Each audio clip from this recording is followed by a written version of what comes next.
Apakah beda antara kodo dan kodar? Ataukah sama? Ulama berbeda pendapat dalam hal ini. Sebagian ulama berpendapat kodo adalah sinonim dari kodar.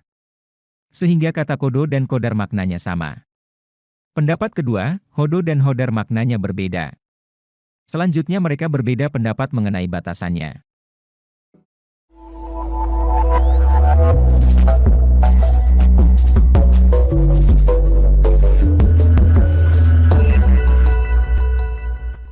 Beda qadha dan qadar. Bagian dari rukun iman yang 6 adalah beriman kepada takdir.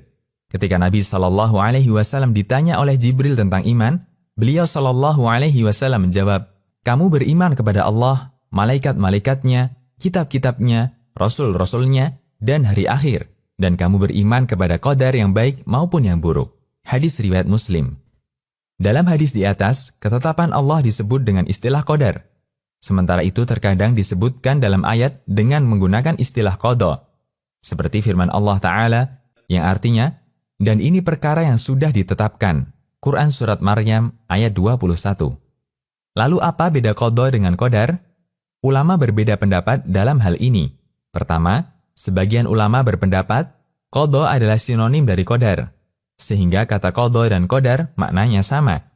Dan ini sejalan dengan penjelasan sebagian ahli bahasa. Mereka menafsirkan qadar dengan qadha. Dalam Al-Qamus Al-Muhit dinyatakan, qadar adalah qadha dan hukum. Di antara ulama yang berpendapat demikian adalah Imam Ibnu Baz rahimahullah. Beliau pernah ditanya tentang perbedaan qadha dan qadar. Jawaban beliau, qadha dan qadar adalah dua kata yang artinya sama, yaitu sesuatu yang telah Allah qadhakan atau tetapkan dulu dan yang telah Allah takdirkan dulu. Bisa disebut qadha, bisa disebut takdir.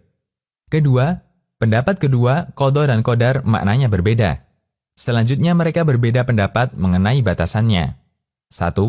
Qadha lebih dahulu daripada qadar.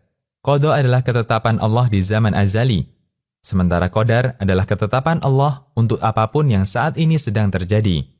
Al-Hafidh Ibnu Hajar mengatakan, para ulama mengatakan, Al-Qadha adalah ketetapan global secara keseluruhan di zaman azali. Sementara qadar adalah bagian-bagian dan rincian dari ketetapan global itu. Fathul Bari. Al-Jurjani dalam At-Ta'rifat menyatakan, perbedaan antara qadar dan qadha, bahwa qadha bentuknya ketetapan adanya seluruh makhluk yang tertulis di Al-Lauh Al-Mahfudz secara global. Sementara qadar adalah ketetapan adanya makhluk tertentu setelah terpenuhi syarat-syaratnya. 2. Kebalikan dari pendapat sebelumnya. Qadar lebih dahulu daripada qadha. Qadar adalah ketetapan Allah di zaman azali, sementara qadha adalah penciptaan Allah untuk apapun yang saat ini sedang terjadi. Ar-Raghib Al-Asfahani dalam Al-Mufradat menyatakan, qadha Allah lebih khusus dibandingkan qadar, karena qadha adalah ketetapan di antara takdir atau ketetapan. Qadar itu takdir, sementara qadha adalah keputusan. Ilustrasinya, ada 100 ketetapan, bentuknya hubungan berkonsekuensi. Jika A maka B, jika C maka D, jika E maka F, dan seterusnya. Ini semua adalah ketetapan. Lalu kapan ketetapan ini diputuskan? Ketetapan diputuskan nanti berwujud kejadian. Menurut pendapat ini, ketetapan itu qadar, sementara keputusan itu qadha. Apapun itu, memahami perbedaan ini bukan tujuan utama dari iman kepada qadha dan qadar, selain hanya memahami batasannya. Syekh Abdurrahman Al-Mahmud mengatakan, tidak ada banyak manfaat dalam mempelajari perbedaan ini, karena semua sepakat dengan batasan, meskipun berbeda dalam penyebutan namanya, sehingga tidak perlu ada perdebatan untuk memberikan definisi. Al-Qadha wal Qadar fi Dhaw al-Kitab wa Sunnah. Maksud beliau, mau disebut qadha maupun qadar, intinya sama, yaitu ketetapan Allah. Demikian, Allahu a'lam.